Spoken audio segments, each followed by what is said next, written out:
Bapak Ibu Saudara, sesaat lagi kita akan mendengarkan firman Tuhan yang bermanfaat untuk mengajar, menyatakan kesalahan, memperbaiki kelakuan, dan mendidik orang dalam kebenaran.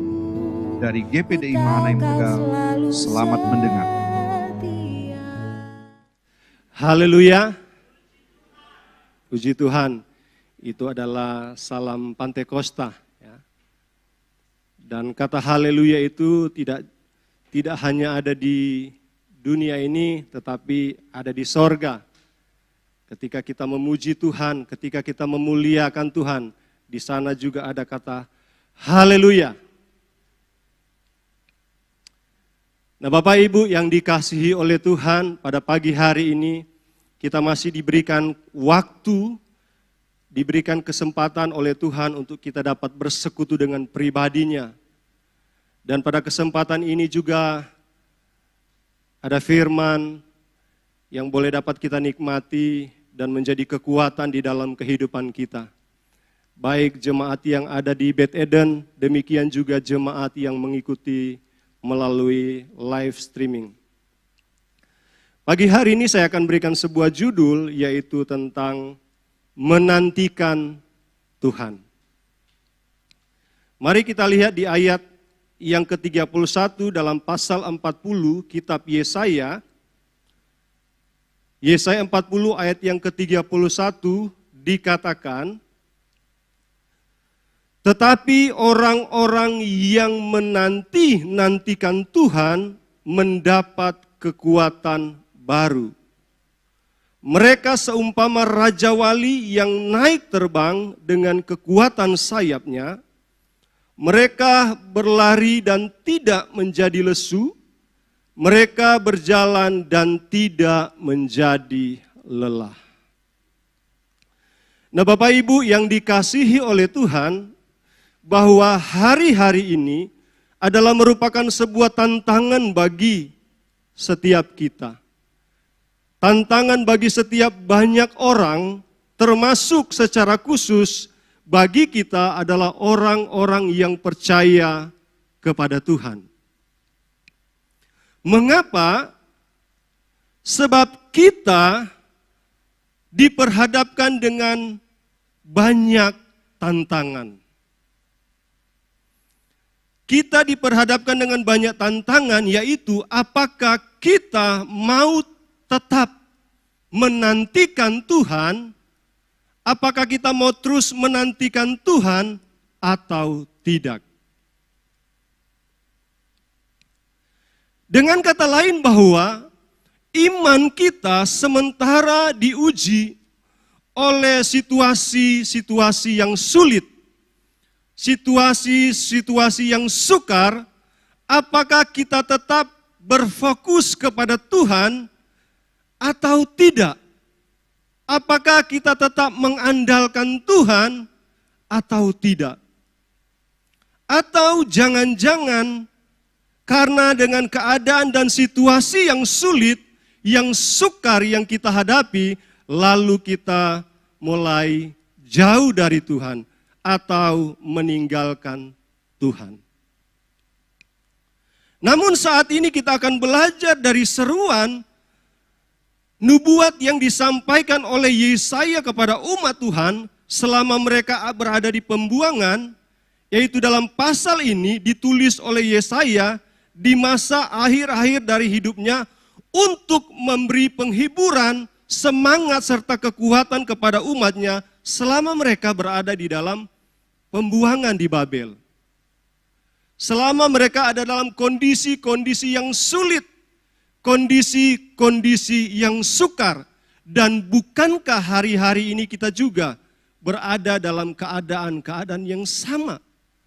Keadaan-keadaan yang sukar yang kita hadapi. Dan bagaimana supaya kita tetap berada di dalam Tuhan? Dan bagaimana supaya kita tetap menantikan Tuhan? Mau tidak mau, kita harus memiliki kekuatan, yaitu firman Allah. Firman Allah itu harus menjadi bahagian di dalam hidup kita.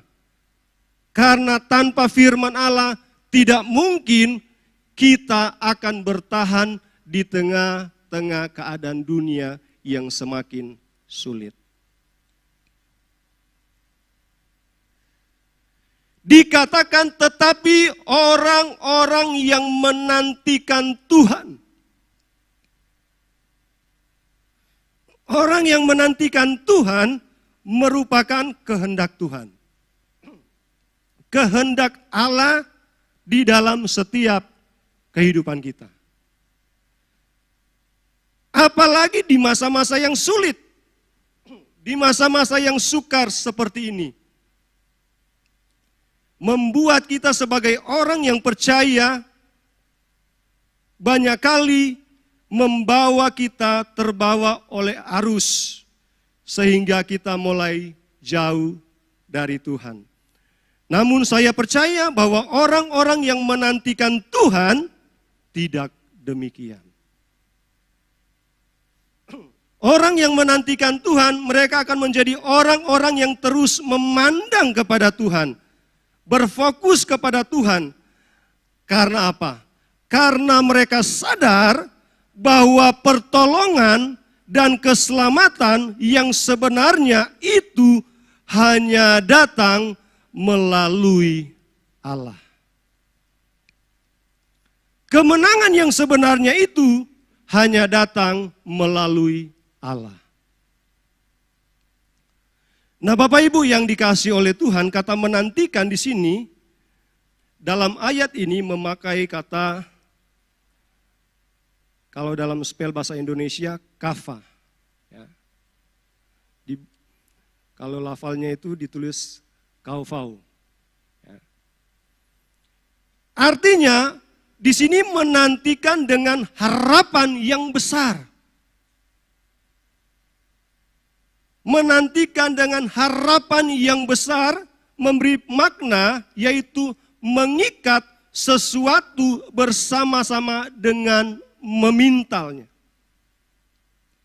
Nah, kata menantikan di sini mempunyai 3 pengertian yang perlu kita pahami supaya kita menantikan Tuhan dengan benar. Kita menantikan Tuhan dengan benar. Pengertian yang pertama yang saya catat di sini adalah kata menantikan di sini adalah berharap penuh. Jadi menantikan Tuhan itu dengan berharap penuh. Berharap penuh berarti dia hanya berharap kepada Tuhan dan tidak ada yang lain. Itu kata menantikan. Hanya kepada Allah dia menaruh pengharapannya sepenuhnya.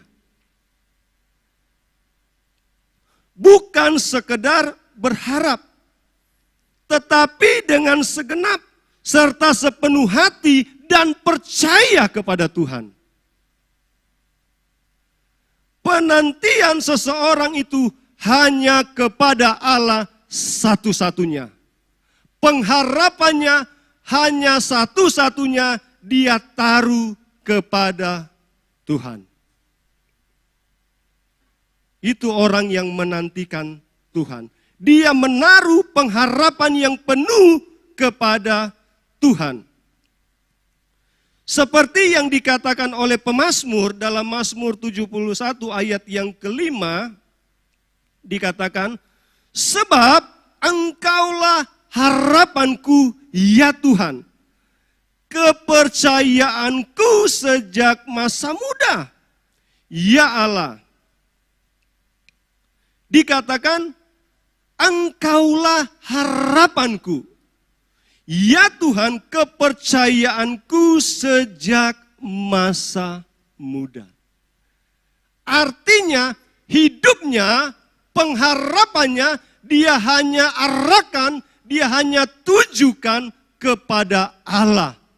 Bahkan dikatakan sejak dari masa muda. Jadi orang yang berharap penuh kepada Tuhan adalah orang yang tidak pernah main-main. melainkan dari masa muda sampai dia menjadi tua, dia menaruh pengharapannya hanya kepada Tuhan. Bahkan dalam pasal 130 ayat 5 dan ayat yang ke-6, pemazmur berkata seperti ini, "Aku menanti-nantikan Tuhan, jiwaku menanti-nanti, dan aku mengharapkan firman-Nya." Jadi orang yang menanti-nantikan Tuhan adalah orang yang menaruh pengharapan kepada Tuhan, yaitu melalui firman. Dikatakan mengharapkan firman-Nya. Jadi orang yang menantikan Tuhan, yang menaruh pengharapan penuh kepada Tuhan, kesukaannya adalah firman Tuhan. Kesukaannya adalah firman Tuhan. Jangan kita berkata bahwa kita menantikan Tuhan lalu kita tidak menyukai firman Tuhan. Karena bukti dari orang yang menantikan Tuhan, yang menaruh pengharapan kepada Tuhan adalah kesukaannya adalah firman Tuhan. Firman Allah yang menjadi kesukaannya. Di ayat yang ke-6 dikatakan, jiwaku mengharapkan Tuhan lebih daripada pengawal, mengharapkan pagi, lebih daripada pengawal mengharapkan pagi. Jadi orang yang menantikan Tuhan adalah orang yang berharap kepada Tuhan, yaitu memiliki kerinduan akan firman, bahkan digambarkan melebihi dari kerinduan orang-orang yang menanti datangnya fajar pagi. Kerinduan yang begitu dalam, kerinduan yang begitu luar biasa yang dimiliki oleh orang-orang yang menantikan Tuhan, karena dia mengharapkan dari Allah, dia mengharapkan firman itu dari Allah. Jemaat yang dikasihi oleh Tuhan, banyak kali kita berharap. Namun persoalannya seberapa banyak di antara kita yang sungguh-sungguh berharap penuh kepada Tuhan. Berapa banyak di antara kita yang benar-benar menaruh pengharapan kita yang penuh kepada Tuhan. Atau jangan-jangan kita hanya sekedar percaya, apalagi mau berharap. Atau jangan sebagai rutinitas, yang penting saya hadir, saya beribadah. Atau mungkin kita berharap, tetapi pengharapan kita itu hanya tertuju kepada manusia. Hanya tertuju kepada harta, hanya tertuju kepada kedudukan, status, dan lain sebagainya. Dan tidak berharap lagi sepenuh kepada Tuhan. Artinya pengharapan kepada Tuhan itu sudah menjadi nomor 2, nomor 3, dan seterusnya. Nah, Bapak Ibu yang dikasihi oleh Tuhan, apa kata Alkitab bagi orang-orang yang menaruh harapannya kepada Tuhan? Di dalam Yeremia 17 ayat yang ke-7 sampai ayat yang ke-8 dikatakan begini. Diberkatilah orang yang mengandalkan Tuhan, yang menaruh harapannya pada Tuhan. Ia akan seperti pohon yang ditanam di tepi air, yang merambatkan akar-akarnya ke tepi batang air, dan yang tidak mengalami datangnya panas terik, yang daunnya tetap hijau, yang tidak khawatir dalam tahun kering, dan yang tidak berhenti menghasilkan buah. Amin. Ini adalah orang yang menaruh pengharapan kepada Tuhan, adalah orang yang diberkati oleh Tuhan. Jadi orang yang menaruh pengharapannya kepada Tuhan adalah orang yang mengandalkan Tuhan. Artinya jika kita mau mendapatkan hasil atau berbuah banyak, maka mau tidak mau kita harus berharap penuh hanya kepada Tuhan. Amin. Kita harus berharap penuh hanya kepada Tuhan.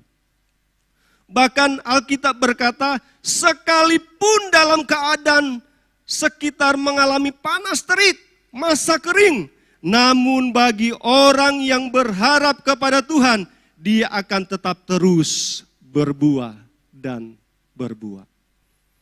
Artinya keadaan-keadaan yang terjadi di sekitar kita, bagi kita orang-orang yang berharap penuh kepada Tuhan, bagi kita yang mengandalkan Tuhan, itu tidak akan mempengaruhi kita.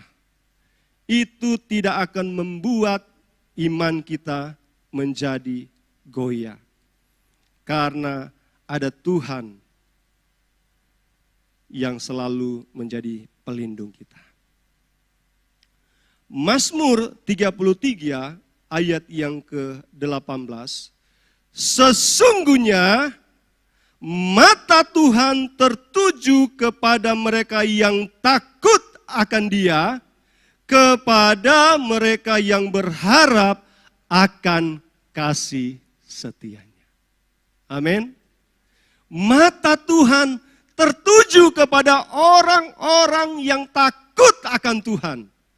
Dan kita garis bawahi, kepada mereka yang berharap akan kasih setianya.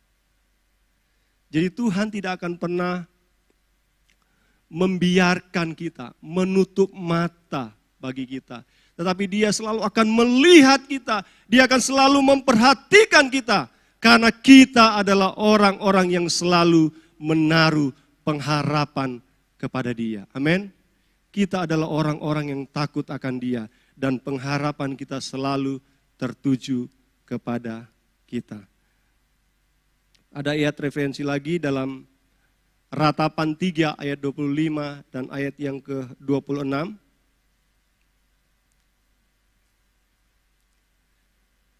Tuhan adalah baik bagi orang yang berharap kepadanya, bagi jiwa yang mencari Dia. Amin. Adalah baik menanti dengan diam pertolongan Tuhan. Ya.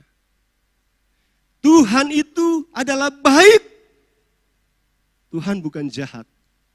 Tetapi jelas Alkitab berkata, Tuhan itu baik. Baik bagi orang yang berharap kepadanya. Baik bagi orang yang menaruh pengharapan hanya kepada Tuhan. Sekali lagi, Tuhan itu tidak pernah berbuat jahat kepada orang-orang yang berharap kepada Dia. Tuhan tidak pernah memperlakukan kejahatan kepada orang-orang yang berharap kepada Tuhan. Tetapi dengan jelas, orang yang berharap kepada Tuhan, maka kebaikan Tuhan itu akan nyata, akan dinyatakan di dalam hidupnya. Nasihat Rasul Paulus kepada Timotius seperti ini disampaikan kepada jemaat. Dalam 1 Timotius 6 ayat yang ke-17, Paulus berkata begini, peringatkanlah kepada orang-orang kaya di dunia ini agar mereka jangan tinggi hati dan jangan berharap pada sesuatu yang tak tentu seperti kekayaan, melainkan pada Allah yang dalam kekayaannya memberikan kepada kita segala sesuatu untuk dinikmati. Ini adalah nasihat. Jangan berharap kepada sesuatu yang tidak menentu. Tetapi sebaliknya Paulus berkata, melainkan berharaplah kepada Allah. Taruhlah pengharapan itu hanya kepada Allah. Yang memberikan kepada kita segala sesuatu untuk dinikmati. Orang yang berharap penuh hanya kepada Tuhan, dan bukan kepada hal duniawi adalah orang yang hatinya terus mempercayai Tuhan. Amin. Jadi orang yang berharap penuh kepada Tuhan, dia terus mempercayai Tuhan. Keyakinannya terus, imannya terus hanya kepada Tuhan. Yang kedua, pengertian dari menantikan Tuhan yang kedua adalah mengikat menjadi satu. Mengikat menjadi satu. Dengan demikian, seseorang yang mengikatkan diri dengan Tuhan akan menjadi orang yang kuat. Tidak mudah diputuskan atau dipisahkan, sebab telah menyatu dengan pribadi Tuhan yang kuat. Mengikat menjadi satu di sini seperti 3 utas tali yang dililitkan menjadi satu. Kita sering mendengar firman Tuhan yang disampaikan oleh Bapak Gembala kalau tali itu dililitkan ke sebuah batang, sekalipun itu batang yang mudah diputuskan tetapi sudah dililitkan dengan tali, dia tidak mudah dipatahkan. Dia tidak mudah diputuskan. Nah, demikian halnya dengan kehidupan kita. Ketika kita sudah menjadi satu dengan Tuhan, hidup kita ini sudah diikat menjadi satu dengan Tuhan, maka hidup kita ini tidak mudah digoyahkan. Hidup kita ini tidak mudah diputuskan. Hidup kita tidak mudah dipisahkan dari Tuhan. Kenapa? Karena kita sudah menjadi satu dengan pribadi Tuhan yang kuat. Hidup kita ini sudah menjadi satu, sudah diikatkan dengan pribadi yang kuat. Nah, contoh seseorang yang telah mengikatkan diri dengan Tuhan, yang menjadi kuat di dalam Roma 8 ayat yang ke-35 dan ayat yang ke-36, dikatakan begini, siapakah yang akan memisahkan kita dari kasih Kristus? Penindasan atau kesesakan, atau penganiayaan, atau kelaparan, atau ketelanjangan, atau bahaya, atau pedang? Seperti ada tertulis, oleh karena engkau kami ada dalam bahaya maut sepanjang hari. Kami telah dianggap sebagai domba-domba sembelihan. Nah, Bapak Ibu yang dikasihi oleh Tuhan, hal-hal yang disebutkan melalui ayat 35 dan ayat yang ke-36 ini adalah hal-hal yang tidak diinginkan. Adalah hal-hal yang tidak disukai oleh setiap orang. Siapapun pasti tidak mau dengan yang namanya penindasan, kesesakan, apalagi penganiayaan, apalagi bahaya, bahkan pedang. Tidak ada seorang pun yang mau. Dapat dipastikan semua pasti akan menghindar. Tidak ada mau. Tetapi kita lihat dengan jelas orang yang mengikatkan diri dengan Tuhan menjadi satu. Sekalipun ada ancaman, sekalipun ada bahaya, sekalipun ada kematian yang mengancam hidupnya. Di ayat yang ke-39 dijelaskan dan ditegaskan oleh Paulus. Tidak ada yang dapat memisahkan. Amin. Tidak ada yang dapat memisahkan.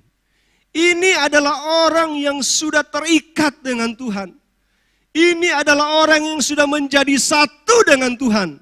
Dia tidak dapat dipisahkan oleh keadaan apapun yang terjadi di sekitar dia.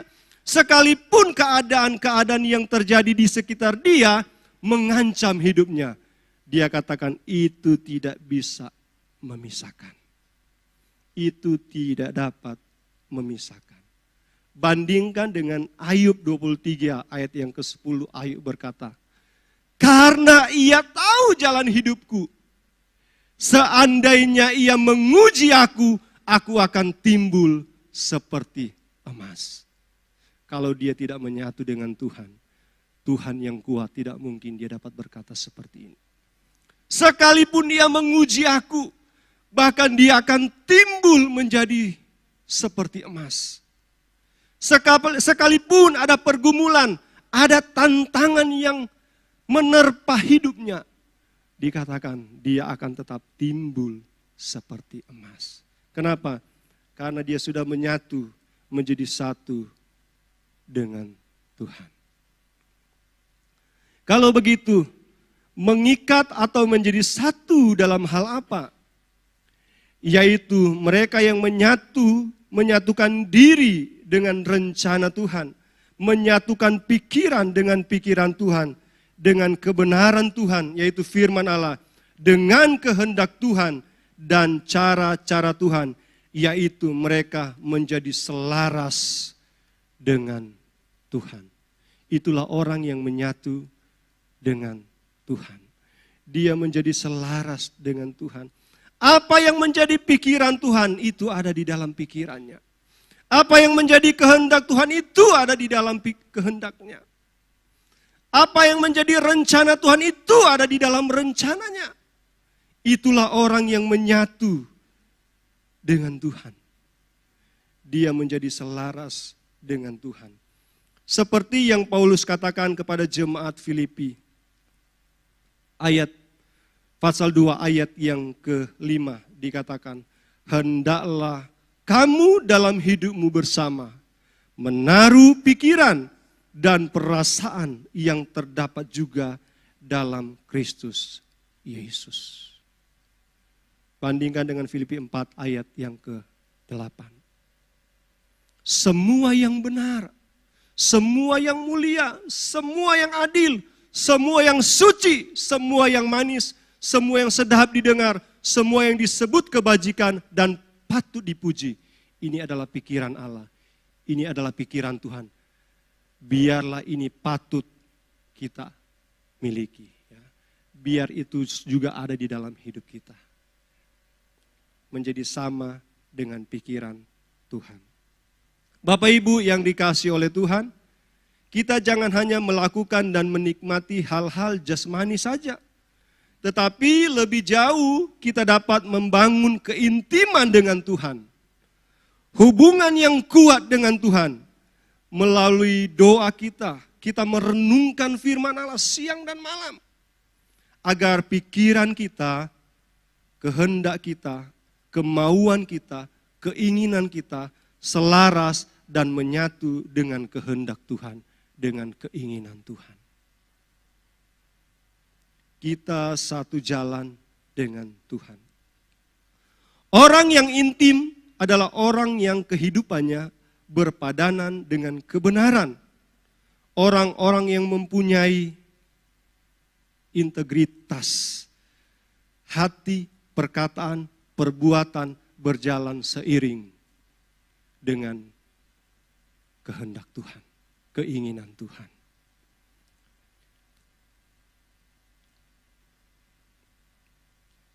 Bapak Ibu yang dikasihi oleh Tuhan, orang yang intim dengan Tuhan, pasti doa-doanya didengar oleh Tuhan. Tetapi kalau doa kita tidak didengar, bahkan ditolak oleh Tuhan, jangan-jangan hubungan kita mulai jauh dari Tuhan. Seperti yang Yesaya katakan dalam Yesaya 59 ayat 1 dan ayat yang kedua. Sesungguhnya tangan Tuhan tidak kurang panjang untuk menyelamatkan, dan pendengarannya tidak kurang tajam untuk mendengar, tetapi yang merupakan pemisah antara kamu dan Allahmu ialah segala kejahatanmu, dan yang membuat dia menyembunyikan diri terhadap kamu, sehingga ia tidak mendengar ialah segala dosamu. Kalau hubungan kita terputus, kita tidak menyatu lagi dengan Tuhan, keintiman kita dengan Tuhan tidak ada lagi, maka dipastikan doa-doa kita tidak akan dijawab. Berarti ada hal-hal yang salah yang telah dilakukan. Tetapi orang yang intim dengan Tuhan pasti doanya dijawab oleh Tuhan. Kalau hubungan kita dengan Tuhan masih jauh, maka kita harus bereskan itu. Kita harus lebih eratkan hubungan kita dengan Tuhan, sehingga hubungan kita menjadi satu dengan Tuhan. Peringatan buat kita, jika kita tidak terhubung dan tidak menjadi satu dengan Tuhan, maka kita pasti akan dibuang dan dibakar. Kenapa? Karena kita tidak didapati berbuah. Setiap ranting padaku yang tidak berbuah dipotongnya, dan setiap ranting yang berbuah dibersihkannya, supaya ia lebih banyak berbuah. Yohanes 15 ayat yang kedua. Ini peringatan. Kalau kita tidak menyatu dengan Tuhan, tidak akan ada buah. Dan kalau kita tidak berbuah, artinya kita akan dibuang, dipotong, dibakar. Itu sebabnya ikatkanlah hidup kita dengan pribadi Tuhan yang kuat. Melalui kehendaknya, melalui rencananya, melalui firman-Nya, maka kita dapat menikmati kuasa-Nya yang terus bekerja di dalam hidup kita.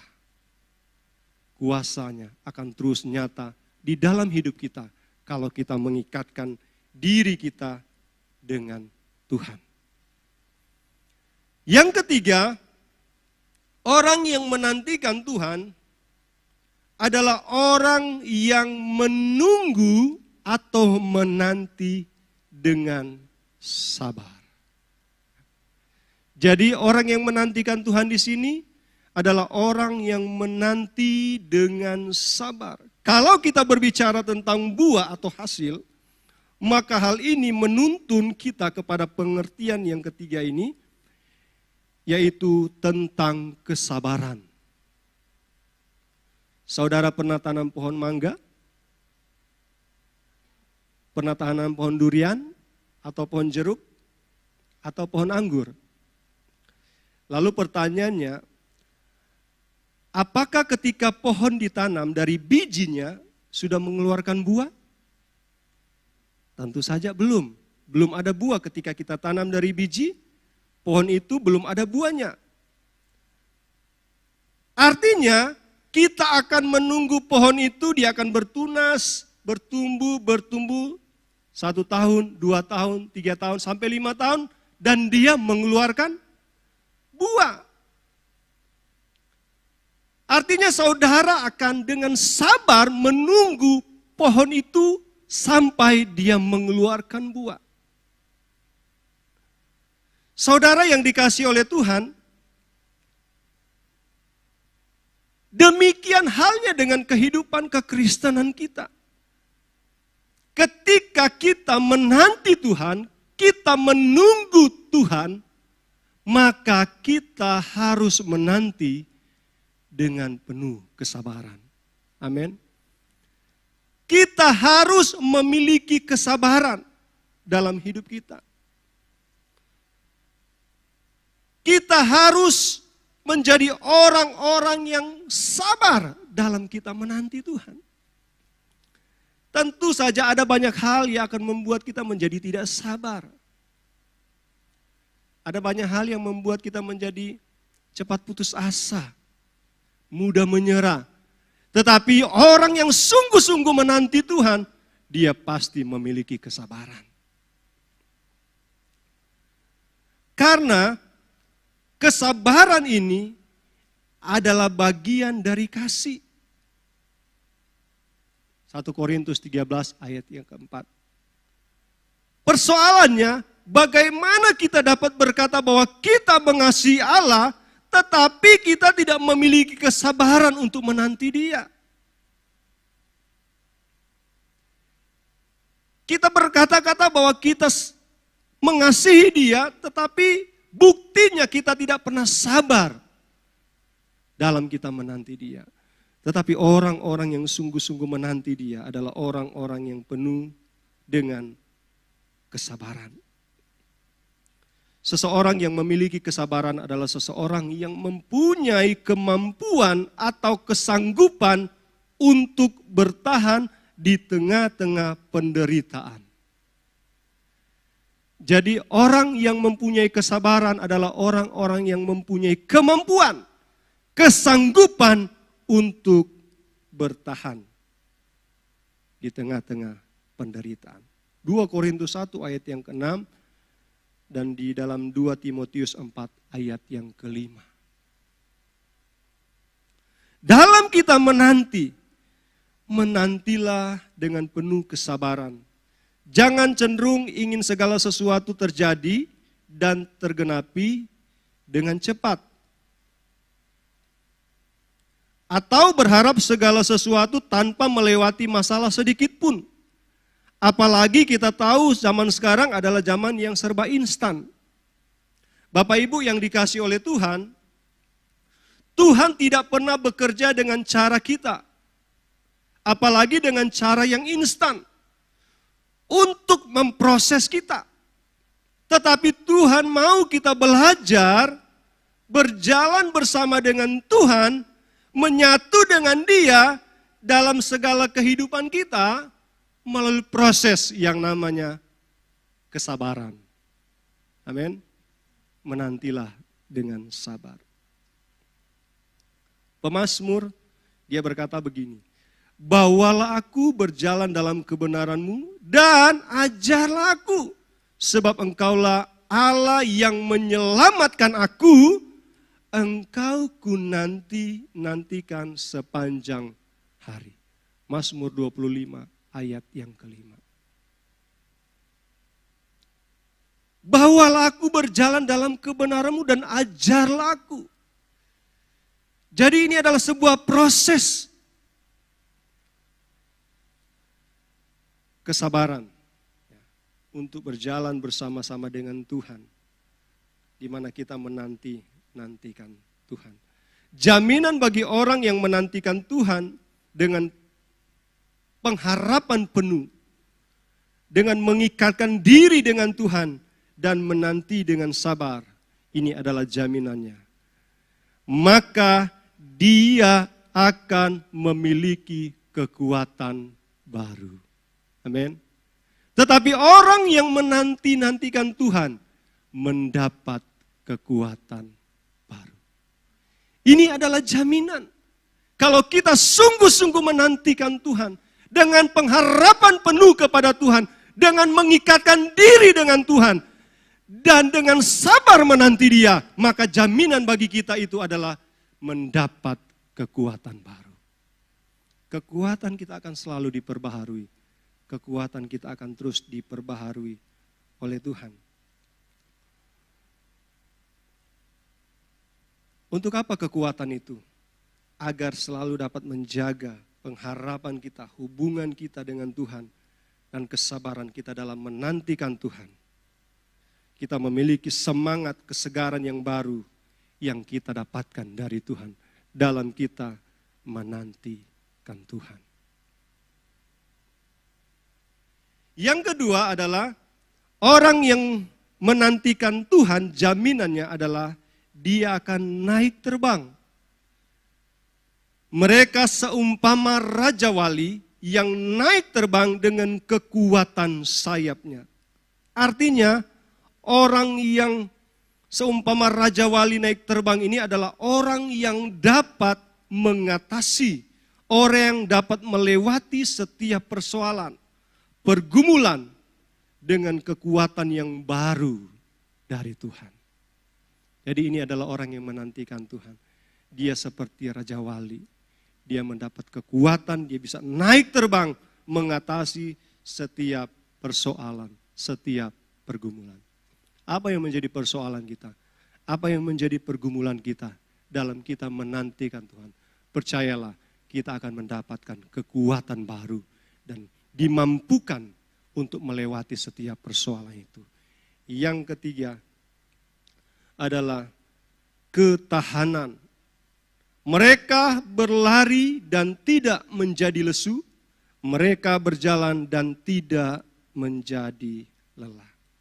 Artinya, orang-orang yang menantikan Tuhan, jaminannya adalah orang-orang yang memiliki ketahanan, yaitu mereka yang mencapai garis akhir dan meraih piala kemenangan.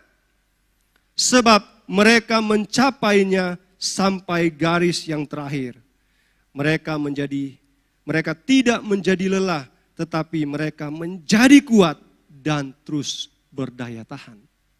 Itu adalah orang-orang yang menantikan Tuhan. Kita mendapat kekuatan baru, amin.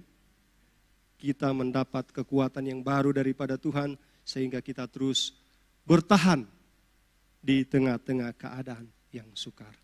Yang terakhir,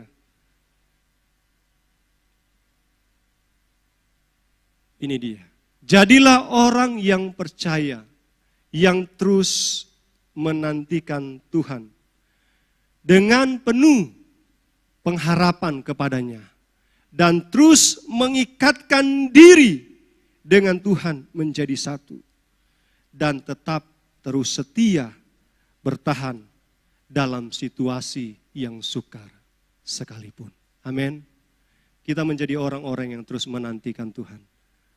Sehingga jaminannya kekuatan itu terus akan kita miliki di dalam kehidupan kita.